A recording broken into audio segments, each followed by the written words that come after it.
하나님의 말씀 보시겠습니다. 하나님의 말씀은 마태복음 21장 33절에서 46절까지의 말씀입니다.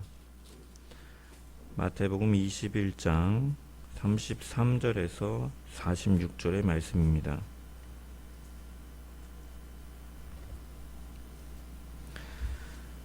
제가 하나님의 말씀을 봉독합니다. 다른 한 비유를 들으라. 한 집 주인이 포도원을 만들어 산 울타리로 두르고 거기에 집자는 틀을 만들고 망대를 짓고 농부들에게 새로 주고 타국에 갔더니 열매 거둘 때가 가까우매 그 열매를 받으려고 자기 종들을 농부들에게 보내니 농부들이 종들을 잡아 하나는 심히 때리고 하나는 죽이고 하나는 돌로 쳤거늘 다시 다른 종들을 처음보다 많이 보내니 그들에게도 그렇게 하였는지라. 후에 자기 아들을 보내며 이르되 그들이 내 아들은 존대하리라 하였더니 농부들이 그 아들을 보고 서로 말하되 이는 상속자니 자 죽이고 그의 유산을 차지하자 하고 이에 잡아 포도원 밖에 내쫓아 죽였느니라. 그러면 포도원 주인이 올 때에 그 농부들은 어떻게 하겠느냐? 그들이 말하되 그 악한 자들을 진멸하고 포도원은 제때에 열매를 바칠 만한 다른 농부들에게 새로 줄지니라.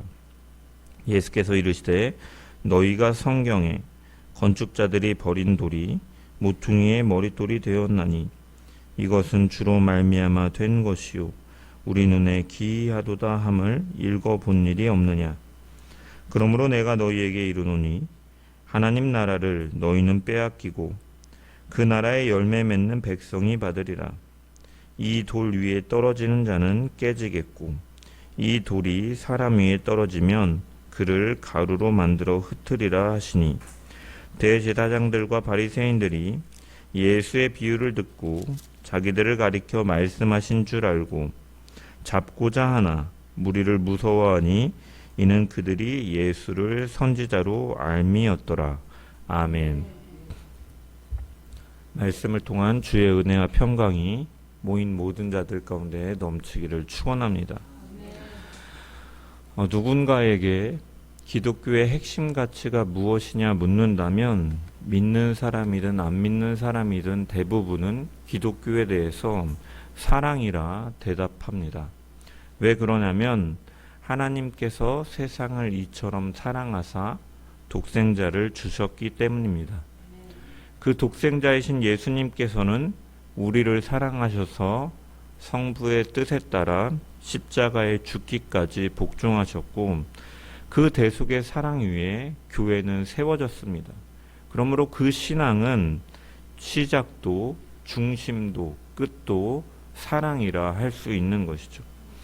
그렇기 때문에 성경 전체를 관통하는 주제 역시도 사랑입니다.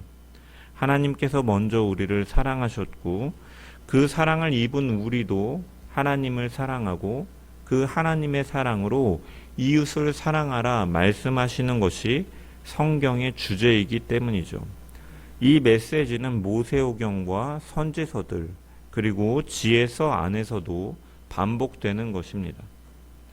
예수님께서도 마태복음 22장에 한 율법사와의 대화 속에서 그 율법 중에 어느 계명이 가장 크니까? 라고 물었을 때 예수님께서는 내 마음을 다하고 목숨을 다하고 뜻을 다하여 주 너의 하나님을 사랑하라.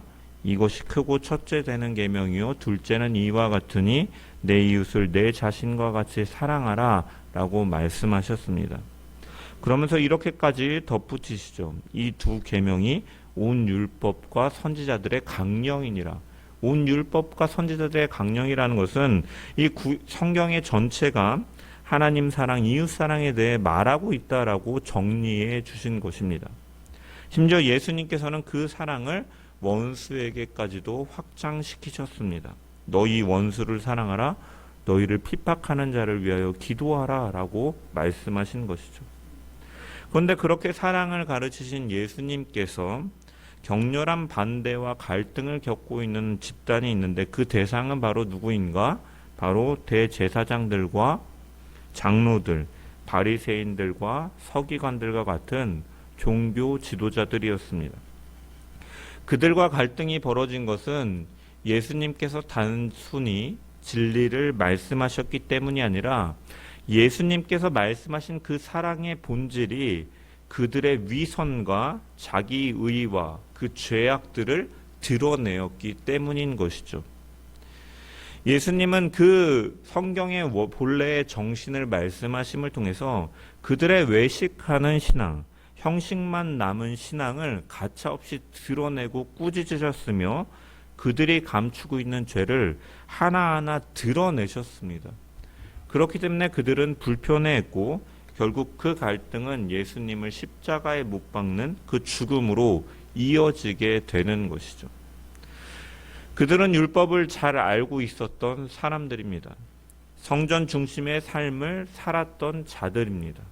겉으로는 흠잡을 데가 없는 자들이죠. 금식하며 기도하며 구제하는 것을 남에게 보이는 일에도 앞장섰던 사람들이지만 그들의 중심 속에는 하나님을 사랑하는 마음이 없었고 하나님의 아들을 거절했던 것이죠. 그들은 하나님의 나라를 입으로는 말했지만 진정으로 그것을 바랬던 것이 아니며 정작 하나님 나라의 왕이신 예수님을 십자가에 못 박는 일을 갖는 것이죠. 이것이 바로 외식의 본질입니다. 입으로는 하나님을 사랑하고 이웃을 사랑한다 말하고 성전 중심의 삶을 살아가지만 그 본질 가운데는 하나님이 없고 주인이신 예수 그리스도가 없으며 그에 따른 그 통치를 받기를 원하지 않는 것이 바로 외식의 본질이다라는 것이죠. 오늘 본문인 마태복음 21장 33절 이하의 말씀의 그 포도원 이 농부의 비유는 바로 그 거절당하신 사랑에 대해서 얘기하고 있고 그 거절당한 사랑은 그렇기 때문에 이제는 새로운 공동체를 통해서 이루어질 것을 말씀하시는 내용입니다. 그래서 오늘 비유의 핵심은 무엇이냐? 하나님께서 사랑으로 백성들을 선택하시고 인내하시고 기회를 주셨지만 그 백성은 끝내 하나님의 사랑을 거부하고 그의 아들을 그 밖으로 끌어내어 돌로 쳐 죽이는 예수님을 십자가에 못 박는 일, 그럼을 통해서 이 언약이 이 새로운 그 모퉁이의 머릿돌이 되시는 예수 그리스도를 믿는 신앙을 따르는 교회를 통하여 이루어질 것임을 말씀하고 계신 것이죠. 예수님께서는 성전에서 종교 지도자들과 논쟁하시던 중에 비유로 말씀하셨습니다. 먼저 두 아들의 비유를 말씀하셨죠. 앞선 두 아들의 비유를 통해서 겉으로는 순종하는 척하지만 실제로는 하나님의 뜻을 거부하는 종교 지도자들의 모습을 폭로하시고, 그리고 이 둘째 아들, 처음에는 거절하였지만 불순종하였지만 깨달아서 돌이켜서 그 아버지의 뜻에 따르는 자가 하나님 나라에 들어갈 것임을 말씀하신 이후에 오늘 이 비유의 말씀을 통해 다시 한번 그 메시지를 강화시키고 있는 것입니다. 포도원 농부의 비유는 이렇게 시작하고 있습니다. 33절의 말씀을 보면 다른 한 비유를 들으라. 앞서 말한 이 두 아들 비유 이후에 다시 한번 말씀하시면서 강화시키는 것이죠. 한 집 주인이 포도원을 만들어 산 울타리로 두르고 거기에 집자는 틀을 만들고 망대를 짓고 농부들에게 새로 주고 타국에 갔더니 라고 기록되어 있습니다. 어떤 부자 주인이 포도원을 정성스럽게 가꾸어 놓고 그것을 농부들에게 맡긴 이후에 먼 나라로 떠났습니다. 이 비유가 의미하는 바는 구약성경에서 그리는 하나님의 백성인 이스라엘의 모습을 상징하는 것입니다. 이사야 5장에 보면은 하나님께서는 이스라엘을 포도원처럼 심으시고 잘 돌보셨다라고 이사야 선지자의 입을 통해서 말씀하십니다. 이사야 5장 1절과 2절의 말씀을 보면은 나는 내가 사랑하는 자를 위하여 노래하되 내가 사랑하는 자의 포도원을 노래하리라. 내가 사랑하는 자에게 포도원이 있으며 심히 기름진 산에다가 땅을 파서 돌을 제하고 극상품 포도나무를 심었도다. 그 중에 망대를 세웠고 또 그 안에 술틀을 팠도다. 좋은 포도 맺기를 바랐더니 들포도를 맺었도다라고 말씀합니다. 하나님께서는 이스라엘을 산 울타리로 보호하시고 집틀과 망대를 두어 수확과 경비까지 책임지게 하셨다라고 말씀하죠. 즉 하나님께서는 모든 은혜를 주셨다라는 것이죠. 그들을 제사장 나라로 민족으로 삼으시고 가나안 땅을 약속하신 것을 그들이 얻을 수 있도록 인도하셨으며 율법과 제사제도를 통해 은혜를 베푸시고 거룩하신 하나님과 동행하며 살 수 있도록 은혜를 허락하셨습니다. 때로는 방향을 잃어서 방황하고 있는 이스라엘 백성들을 향해 선지자들을 보내주셔서 말씀이 들리게 하시고 성전을 통하여서 하나님을 바라보게 하시고 그 중심 가운데 살도록 하신 것이죠. 이처럼 그들에게 주신 것입니다. 무엇 하나 부족함이 없도록 채워주시고 그들에게 청지기로 그들을 세우신 것이죠. 여기서 우리가 알 수 있는 하나님의 성품은 무엇입니까? 하나님께서는 자신의 백성이 하나님 안에서 지극히 행복하기를 원하시고 그 일을 위해서 최선을 다하시는 분이라는 사실을 알 수가 있습니다. 자기 백성이 바르게 성장해서 좋은 열매를 맺도록 충분하고도 남을 만큼 풍성한 은혜를 베풀어 주시는 하나님이신 것이죠. 하나님이 사랑이시다라고 요한일서에 말씀하고 있는데 이 하나님이 사랑이시다라는 말씀은 그 말씀 가운데 담겨 있는 것은 하나님께서는 우리의 행복에 많은 관심을 가지고 계시고 또한 그것에 대해서 일하시는 분이심을 증거해 주는 내용을 담고 있죠. 왜 그렇습니까? 사랑하는 대상에게는 좋은 것을 주고자 하는 것, 그러한 것은 인격을 가진 존재의 공통적인 마음이기 때문인 것이죠. 그렇기 때문에 하나님은 사랑이시다라는 것에는 하나님께서는 우리의 행복을 관심을 가지시고 그렇게 하기 위해 최선을 다해 일하시는 분이시다라는 거죠.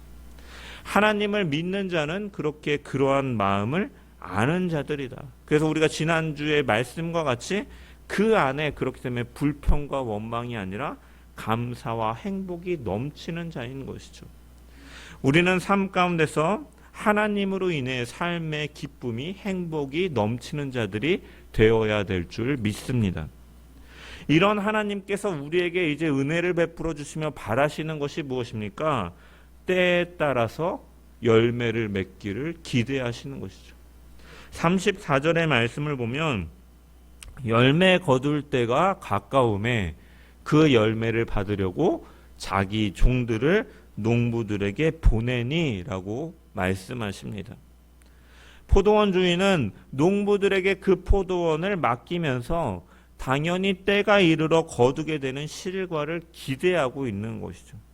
이것은 부당한 착취가 아니라 주인으로서의 정당한 권리를 행사하시는 것이죠. 그런데 농부들은 이것에 대해서 어떻게 반응을 합니까? 35절부터 39절의 말씀을 보면 농부들이 종들을 잡아 하나는 심히 때리고 하나는 죽이고 하나는 돌로 쳤거들 다시 다른 종들을 처음보다 많이 보내니 그들에게도 그렇게 하였는지라.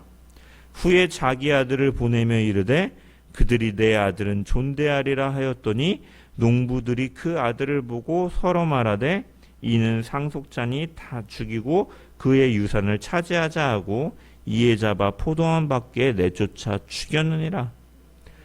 이들은 새를 바치기를 거부할 뿐만이 아니라 그 주인이 보낸 종들을 폭행하기도 하고 마침내는 상속자의 아들까지 죽이기도 하였다라는 것이죠. 이 비유의 말씀은 예수님께서 이스라엘의 완악함을 빗대어서 말씀하시는 것이죠.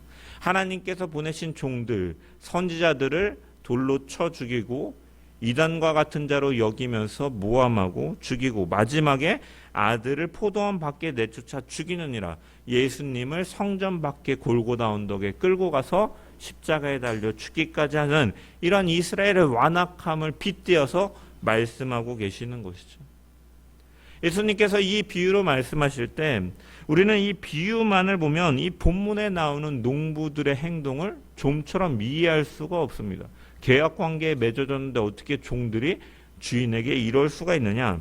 하지만 그들의 예수님께서 이렇게 말씀하시고 이 비유에 나오는 농부들이 그렇게 행동한 데에는 시대적인 배경이 있습니다. 로마 황제가 임명한 분봉왕의 통치를 받고 있는 이 유대인들, 예수님 당시의 유대인들은 이 로마 황제와 또한 분봉왕들에게 무거운 세금을 바쳐야 됐습니다.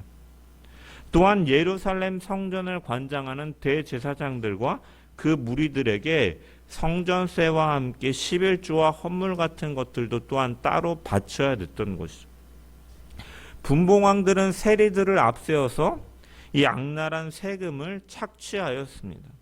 이로 인해 빚을 진 농부들은 땅을 담보해서 빚을 갚아야 되는데, 하지만 시간이 갈수록 이 빚을 갚기보다는 이제 가중되고 또한 높은 이율의 이 이자들 때문에 이 눈덩이처럼 늘어나는 이자를 갚지 못해서 농민들은 결국 땅을 빼앗기는 일들을 갖게 됩니다. 그래서 분봉왕 헤롯의 아들들과 이 그의 가족들, 로마의 귀족들, 또한 그 권력에 빌붙는 유대인들은 이런 식으로 백성들의 땅을 가로채서 토지를 늘리고 대지주가 되었습니다. 반대로 땅을 잃은 농부들은 이제 가난한 노예나 이제 빈곤층이 되어서 지주들에게 소작료를 바치며 근근하게 살아가는 시대가 바로 예수님 당시의 시대인 것이죠.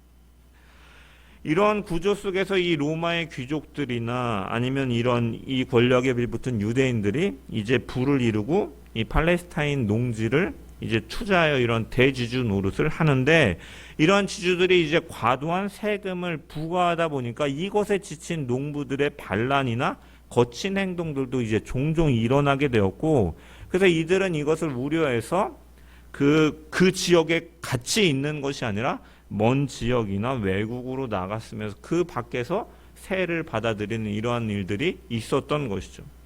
그런데 당시의 사회는 전쟁이 많았고 평안하지 못하고 이렇게 내란이나 폭동들도 자주 일어나다 보니까 먼 나라로 나간 주인들 역시도 죽었거나 당분간 돌아올 수 없는 피치 못한 사정들이 발생하기도 합니다. 종종 발생하기 때문에 이로 인해서 당시의 법 가운데는 이러한 제도가 있었는데, 이 농부가 누구에게도 세를 바치지 않고 3년이라는 시간 동안에 그 땅을 점거해서 농사를 지었는데 세를 누군가에게 바치지 않으면 그 땅은 원래 주인이 없는 땅이다, 이제 무소유로 인정을 받아가지고 그 땅을 이제 경작한 사람이 것이 되는 그러한 조항이 있었던 거죠. 오늘날에도 토지가 있어도 몇 년 이상 이 토지 주인이 있는 것을 모른 채 이렇게 점거해서 사용하다 보면 또 점거하는 사람에게 일정 부분 권리를 주는 것처럼 그 당시에도 그러한 이 법과 문화들이 있었던 것이죠. 그렇기 때문에 비유에 나오는 농부들 역시도 이것을 노리고서 세를 바치기를 거부했던 것입니다. 이 비유 속에 나오는 농부들이 이런 경우를 기대하면서 우리가 이 땅을 차지하자, 이 세를 바치지 말을 통해서 우리 몫을 더 챙겨야겠다라는 생각 속에서 이러한 주인이 보낸 종들을 내쫓고 돌로 쳐 죽이는 이러한 일들을 갖는 것이죠. 그래서 주인은 다음번에 더 많은 종들을 보내지만 농부들은 전과 같이 이 주인의 종들을 때리고 죽입니다. 그래서 주인이 마지막으로 행하는 것이 무엇입니까? 이번에는 자신의 권한을 상속받은 아들을 그곳에 보내는 것이죠. 그러면서 기대하는 거죠. 나의 아들이니까 그들이 이전과 다르게 내 아들에 대해서는 그렇게 행하지 못하고 공경하리라 라고 하였던 것입니다. 하지만 농부들은 어떠했습니까? 주인의 아들이 왔을 때 저 사람은 상속자이니 그의 아들을 죽이고 우리가 그 유업을 차지하자라고 그 아들을 말을 하고 아들을 잡아 죽이고 일들을 갖는 것이죠. 예수님의 이야기를 듣는 이 대제사장들과 이 바리새인들은 이 속으로 부르르 아마 떨면서 이런 악한 농부들이 세상에 어디 있다는 말인가 하고 분노하고 있었을 것입니다. 그런 가운데 예수님께서는 그들에게 질문하시는 거죠. 그러면 포도원 주인이 올 때에 이 농부들은 어떻게 하겠느냐? 라고 말하는 거예요. 그때 이들은 분노에 차서 대답을 하겠죠. 이 악한 사람들을 진멸하고 포도원은 제때의 실과를 바칠 만한 다른 농부들에게 새로 주어야 됩니다. 라고 대답했을 것입니다. 아마 그들이 종교 지도자나 기득권이 아니라 농부들이었다면 예수님께서 하는 질문에 그래도 그들의 입장이 어느 정도 이해됩니다라고 말했을지도 모르겠지만 이 종교 지도자들은 이 유대 사회에서 고위층이었고 어쩌면 많은 소작농들을 거느리고 포도원을 경영하고 있는 사람들이었기 때문에 그들은 당연히 이 주인의 입장에서 말할 수밖에 없는 거예요. 예수님께서도 알고 계시기 때문에 이렇게 말씀하시는 것이죠. 그래서 이들은 뭐라고 말합니까? 이 41절에 보면 그들이 말하되 그 악한 자들을 진멸하고 포도원은 제때에 열매를 받지 만한 다른 농부들에게 새로 줄지니라. 그런 농부들은, 나쁜 농부들은 가차없이 처벌하고 다른 사람들에게 새를 주어야 된다라고 말하고 있는 것이죠. 그들의 대답에 예수님께서는 시편의 말씀을 인용하시면서 말씀하십니다. 너희가 성경에 건축자들의 버린 돌이 모퉁이의 머릿돌이 되었나니 이것은 주로 말미암아 된 것이요 우리 눈에 기이하도다 함을 읽어본 일이 없느냐라고 말씀하십니다. 이 말씀을 듣는 종교 지도자들도 이미 성경을 연구하는 사람들이었기 때문에 시편 118편 22절에 나오는 이 구절을 여러 번 읽고 또한 들었을 것이죠. 하지만 그 말씀이 자신들에게 이렇게 적용되리라고는 생각하지 못했을 것입니다. 그래서 그 주님의 입에서 나온 이 말씀이 이 예루살렘 종교 지도자들의 분노를 이제 치솟게 하는 거죠. 그러므로 내가 너희에게 이르노니 하나님 나라를 너희는 빼앗기고 그 나라의 열매 맺는 백성이 받으리라. 이 돌 위에 떨어지는 자는 깨어지겠고 이 돌이 사람 위에 떨어지면 그를 가루로 만들어 흩으리라 말씀하시는 것이죠. 건축자들은 집을 짓는 사람들을 가리키는 것으로 이 본문에서는 스스로 하나님의 나라를 건설하고 있다라고 생각하는 유대 종교 지도자들을 가리키는 것이죠. 하지만 그들은 그 예수님, 이 하나님 나라를 세우시는 이 기초가 되실 예수 그리스도를 버렸지만 하나님께서는 그 모퉁이의 머릿돌이 되게 하셨다. 그 돌을 모퉁이의 머릿돌이 되게 하셨다라는 것이죠. 그래서 이 예수님께서는 구약 시편을 인용해서 이 건축자들이 집을 세울 때 건축 자재에 합당하지 않은 돌들을 버리는 것처럼 이 악한 농부들이 이 비유된 이 유대 종교 지도자들이 구원자로 오시는 예수님을 배척하고 있음을 빗대어서 말씀하고 계시는 것이죠. 그래서 대제사장들과 바리새인들은 예수님의 이 말씀을 듣고 이 비유가 자신들을 향한 책망임을 포도원의 농부 비유가 우리를 향한 책망이구나. 그 악한 농부가 우리가 주인이 아니라 그 악한 농부와 같이 예수님을 배격하고 있구나라고 생각하면서 분노에 치닫고 있는 것이죠. 왜냐? 이전에 이들은 예수님께 나와서 당신은 무슨 권위로 성전에서 이런 행동을 하고 있어? 누가 당신에게 이러한 일들을 허가해 주었어라고 하면서 예수님을 이단 사이비로 몰아가며 내쫓으려 하였던 그들이었기 때문에 이 악한 농부에 대해서 주님을 배척하고 있는 자신들이 사실은 악한 농부로 빗대어 말씀하시는구나 깨닫고서 예수님을 잡아 죽이려고 하는 것이죠. 그래서 그 분노에 예수님을 즉각적으로 체포하고자 하지만 거기에 둘러싸여 있는 사람들의 손과 눈이 두려워서 그것을 하지 못하는 거죠. 왜? 그 모여있는 순례객들의 많은 자들이 예수님을 선지자로 알고 있었기 때문에. 결국 그들은 비유로 나오는 이 악한 농부들처럼 하나님의 아들이 그 나라를 완성하러 오셨지만 그의 왕권을 거절하고 끝내 돌이켜 회개하지 못하고 분노하고 이를 갈면서 결국 예수님을 예루살렘 성 밖으로 끌어내어 이방인의 송인에 넘겨 십자가에 못 박는 일들을 갖게 되는 것이죠. 하지만 여러분 그 돌은 어떠한 돌이었습니까? 그 예수님은 어떠한 분이십니까? 바로 모퉁이의 머릿돌이 되시는 것이죠. 모퉁이라고 번역된 헬라어의 원형 고니아라는 단어인데 이것은 건물 기둥의 네 귀퉁이를 가리키면서 이 모퉁이의 머릿돌은 건물을 지을 때 가장 많은 힘을 받는 기초석을 가리키는 것이죠.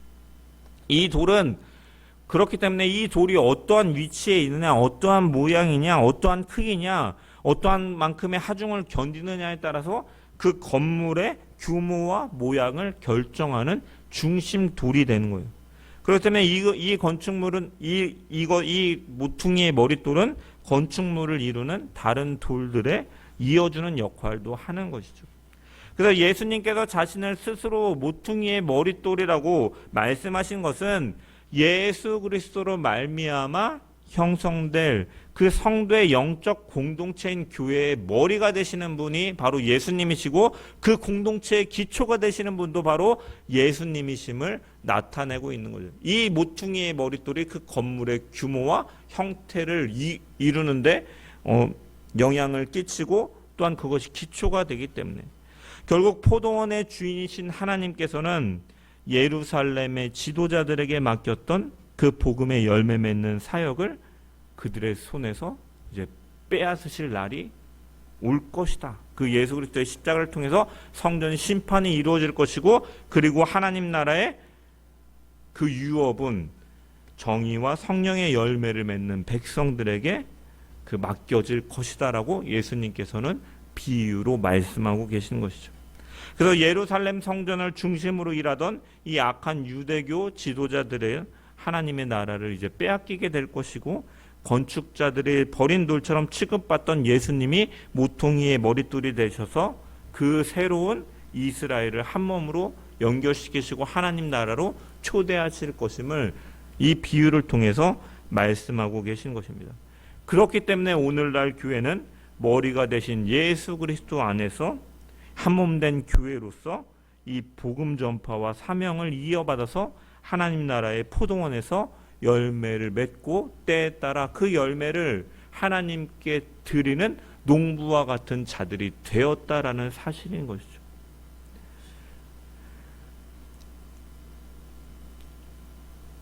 이처럼 우리에게는 사명과 그 하나님 나라의 유업을 이어받을 자로서 열매를 맺어가야 될 사명이 우리 가운데 있다라는 사실이 오늘 비유의 말씀을 통해 주어지고 있다라는 거예요. 그 맡겨진 포도원의 농부들에게 그 완악함 가운데 깨닫지 못하고 주인을 배반하였을 때 그들에게는 결국 심판이 임하는 것처럼, 우리가 그렇게 하나님 앞에서 주님을 의지하는 가운데 주님의 공동체 안에서 그 언약을 이뤄나가며 열매를 맺어가지 못한다면 그의 심판이 있을 것임을 또한 경고해 주는 메시지이기도 한 것이죠. 하나님께서는 다양한 사람들을 하나님 나라 포도원으로 부르셨습니다. 거기에 들어올 자격이 없는 우리를 불러 그 밭에 심어주셨고, 오래 참으심과 최선을 다해 은혜를 베풀어 주심으로 울타리를 치셨고, 집틀을 내는 틀을 주시며 망대를 세워주심으로 우리가 자랄 수 있도록, 그 은혜 속에서 자랄 수 있도록 은혜를 베풀어 주시는 분이십니다. 그 은혜 속에서 우리가 부르심을 입은 자들은 그 은혜의 부르심에 반응하는 자들로서 열매를 맺으며 살아가야 될 줄 믿습니다. 하나님 나라의 거절을 대신한 유대 종교 지도자를 대신하여 그 포도원의 일꾼으로 부름을 받은 자들이 바로 우리가 예수 그리스도 속에서 은혜를 입은 우리들인 것이죠. 그렇다면 그 은혜를 입은 우리는 주인의 뜻이 무엇인지를 항상 생각하며 살아가야 될 줄 믿습니다. 예루살렘의 종교 지도자들은 예수님의 비유를 들을 때 상식적이고 일반적인 진리들은 잘 알고 있었지만 그들은 실제로 그렇게 살지는 아니했던 것이죠. 주인에게 때에 따라 열매를 바쳐야 되고 그 청지기로서 그 일을 감당해야 됨을 알고 있었음에도 그들은 실제로 하지 않았던 거죠. 왜 그렇습니까? 그들은 손에 쥐고 있는 세상의 권력과 명예에 사로잡혔기 때문에 눈앞에 와 계신 하나님의 아들을 끝내 배척하고 거절하고 말았던 것이죠. 이러한 사람들을 이 유대 종교 지도자들은 또한 우리에게 가르침을 주는 것이죠. 많은 사람들이 복음을 듣고 믿음 생활을 한다고 하지만 사람들은 정말로 그들의 삶이 변하고 사람이 변하고 삶이 변하는 것에 관심을 두기보다는 환경과 조건이 변하는 것에 여전히 많은 관심을 두고 있다는 거예요.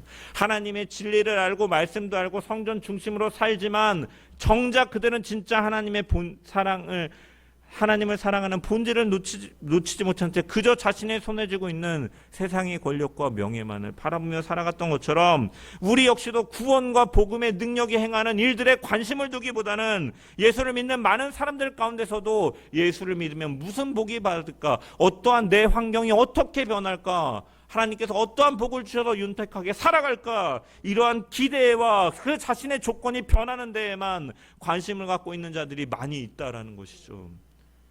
그렇기 때문에 이들은 이들에게 있어서 예수 믿는 신앙은 쉽게 변질되고 삶의 선한 열매가 없는 것입니다. 하지만 예수 그리스도의 영인 성령이 우리 안에 들어오면 그 성령의 도심 속에 사람은 변하게 되는 것이죠. 생각이 바뀌고 태도가 바뀌고 그의 인생관이 바뀌게 되면서 그 열매들이 성령의 인도하심에 따라 성령의 열매들이 맺혀져 가고 그 열매를 통해 하나님께 영광 돌리는 삶을 살아가는 것이죠. 이것이 바로 하나님께서 기대하시는 하나님 나라의 백성의 모습인 것입니다. 메시아를 기다렸던 유대인들은 메시아의 도래와 함께 이 땅에 하나님의 나라가 임할 것임을 기대했지만 그들은 그 나라의 시민이 되기 위한 본질적인 신분 예수 그리스도를 통해서 회복되고 죄사함을 받고 하나님 나라에 대한 백성이 되기를 바라기보다는 그 변화보다는 삶의 질이나 안전과 풍요로움 이 로마의 압제 속에서 벗어나서 이제는 우리가 왕의 국가로서 떵떵거리며 살아가길 바라는 그 권력과 부와 명예에 시선이 집중되어 있었던 것이죠. 이 땅에서 가진 지위와 재력과 땅의 권력과 같은 것들은 바울의 고백처럼 배설물로 여기고 오직 하나님의 나라의 왕이신 예수 그리스도를 구주로 삶을 통하여서 죄를 회개하고 새 사람으로 변화되는 것에 관심을 가져야 되는데 그것에 관심이 없었던 사람들인 것이죠. 하나님의 나라는 그러한 자들이 아니라 정말 예수 그리스도를 구주로 믿고 그 분 안에서 새 삶으로 새 생명으로 회개하며 돌이켜 살아가며 하나님 나라에 관심을 두고 이 땅 가운데 하나님의 영광을 드러내는 자들을 통해서 이루어짐을 이제는 말씀하고 계신 것이죠. 그 예수 그리스도를 믿는 신앙과 그 교회를 통해서 하나님은 일하실 것임을 말씀하고 계십니다. 그 예수님께서는 오늘 우리에게도 묻고 계신 것이죠. 이제 포도원 주인이 오면 그 농부들은 어떻게 하겠느냐? 사람들이 대답합니다. 그 악한 자들을 진멸하고 포도원은 제때 열매 맺는 다른 농부들에게 맡기실 것입니다. 포도원은 더 이상 그러한 자들의 것이 아니라 정말로 예수 그리스도를 구주로 믿고 그 예수님의 가르침에 따라서 그 길을 따라서 걸어가고 그 열매를 맺어가는 자들을 통해 하나님 나라를 이뤄가실 것임을 주님은 말씀하고 계신 것이죠. 하나님께서 우리를 부르시고 포도원의 농부로 삼아 주셨습니다. 그러면서 하나님께서 우리에게 원하시는 열매는 그렇다면 무엇입니까? 그 열매의 기준은 바로 예수 그리스도신 것이죠. 예수님께서는 친히 본이 되셔서 우리 가운데 오셨고 그분은 십자가의 길을 걸어가시면서 하나님의 백성이 맺어가야 될 열매를 본으로 보여주셨습니다. 그 십자가의 길은 하나님의 사랑을 나타내신 것이고 그 길은 겸손으로 이 땅에 오신 것이며 자기의 희생과 섬김을 통하여서 하나님의 사랑을 드러내신 그 길인 것이죠. 우리가 아직 죄인 되었을 때 그리스도께서 우리를 위하여 죽으심으로 하나님께서 우리에 대한 자기의 사랑을 확증하셨느니라. 로마서 5장 8절. 우리가 아직 죄인 되었을 때 하나님의 사랑, 예수님의 사랑은 계산하지 않는 사랑이다라는 것. 사랑받을 만한 자격이 있기 때문에 너희가 의인이 되었을 때 주님께서 우리를 위하여 죽으심으로 하나님께서 자기의 사랑을 확증하셨다가 아니라 우리가 아직 죄인 되었을 때 그는 죽으심으로 하나님께서 우리를 향한 사랑을 확증하셨다. 자격 없는 자를 위하여 자기를 부인하고 끝까지 책임지는 사랑으로 주님은 십자가의 길을 가신 것이죠. 그 사랑은 자신을 내어주는 행동으로 나타나고 있는 것이죠. 십자가는 온 인류를 향한 하나님의 사랑의 절정이고 주님께서 우리에게 원하시는 삶의 방향성인 것이죠. 예수님을 믿는다라는 것은 단지 그분을 입술로 고백하는 것 그리고 외형적으로 보기에 교회를 다니고 종교 생활을 하는 것과 같은 그러한 모습으로 사는 것이 아니라 그분을 정말로 나의 구주로 받아들이고 그분 앞에 그분의 삶의 방식으로 십자가의 정신을 본받아 하나님께 그 열매를 맺어져 가는 삶이 바로 예수님을 믿는 삶인 줄 믿습니다. 예수님은 제자들에게 이렇게 말씀하셨습니다. 너희 중에 누구든지 크고자 하는 자는 너희를 섬기는 자가 되어야 하리라. 인자가 온 것은 섬김을 받으려 함이 아니요 도리어 섬기려 하고 자기 목숨을 많은 사람들의 대속물로 주려 함이라. 주님은 하늘의 영광을 버리시고 이 땅에 내려오셔서 가난한 자, 병든 자, 배척당한 자를 찾아가셨고 마지막까지 제자들의 발을 씻기시면서 그분은 권력을 이용해서 자신을 높이신 것이 아니라 사랑으로 낮추시고 희생과 섬김과 자기 부인으로 하나님의 사랑을 이 땅 가운데 드러내신 것이죠.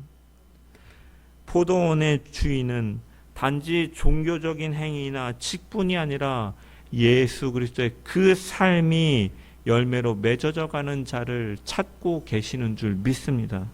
그 열매는 사랑과 겸손과 희생이라는 예수님의 본을 따르는 삶 속에서 맺어져 가는 것이죠.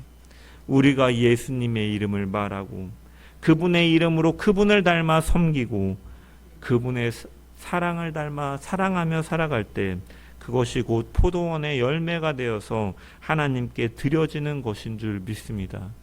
하나님께서는 우리에게 끊임없이 말씀하십니다. 농부들에게 하나님 그 주인은 종들을 끊임없이 보낸 것처럼 그 종들은 그 하나님의 말씀을 전하는 구약의 선지자들을 1차적으로 가리키는 것이죠. 엘리야나 예레미야나 호세야나.